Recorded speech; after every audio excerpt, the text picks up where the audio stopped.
There are two ways of looking at Volkswagen's Golf Plus. One camp says it offers little that you don't get in a standard Golf hatch and costs more.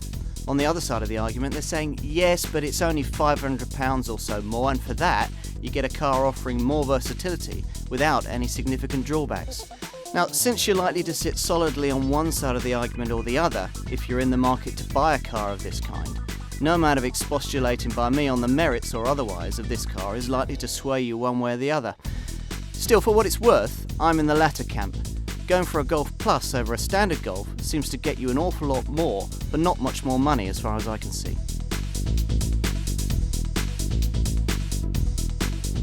Volkswagen alone seem to think that there's a market niche that exists between a normal family hatch and a mini MPV.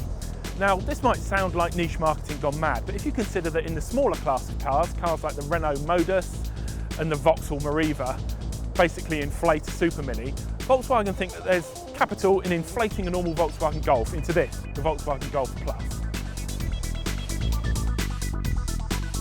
The extra 95mm of height over a standard Golf hatchback might lead you to believe that this Golf Plus would be a little bit of a roly-poly through the corners.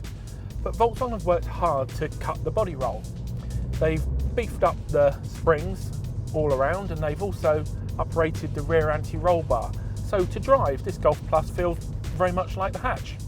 It's got that same alert feel, doesn't roll through corners, it retains its composure when you're on your brakes and accelerating very, very nicely.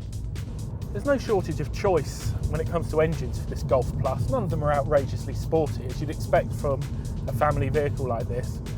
But the petrol engines start at an 80 horsepower car, then go up to 122 and then 140. They're all 1.4 litre units.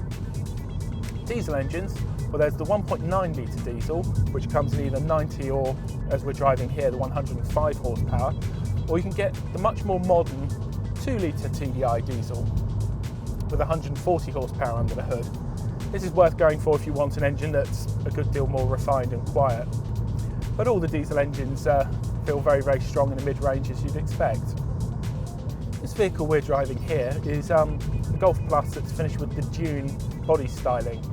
Some people love it, some people hate it. It's meant to replicate the look of a 4x4, so you get the roof rails, the side rubbing strips, and so on. It's only available with the 105 horsepower 1.9 litre TDI engine, but asked a few people in the office what they think of it, and they like the look of it, so who am I to judge?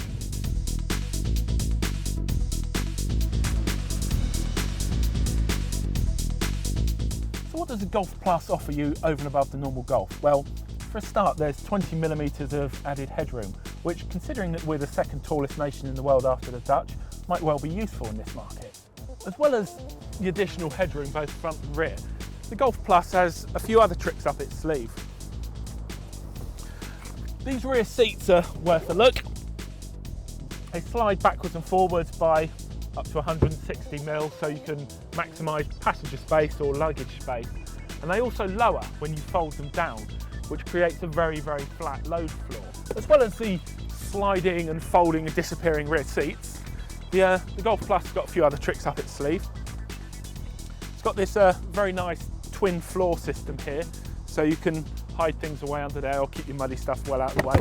It's also got a ski hatch, you can poke long items all the way through. Very, very practical car. Volkswagen have had to be quite careful about how they price the Golf Plus, so it's got to exist in that tiny little Goldilocks zone halfway between the Golf hatch and the Touran Mini MPV. Prices for this car start at around £13,000. Opt for one of these Dune versions of the Golf Plus and you can hoodwink your next door neighbour into thinking you've bought a 4x4. This one features this air dam at the front, same at the back.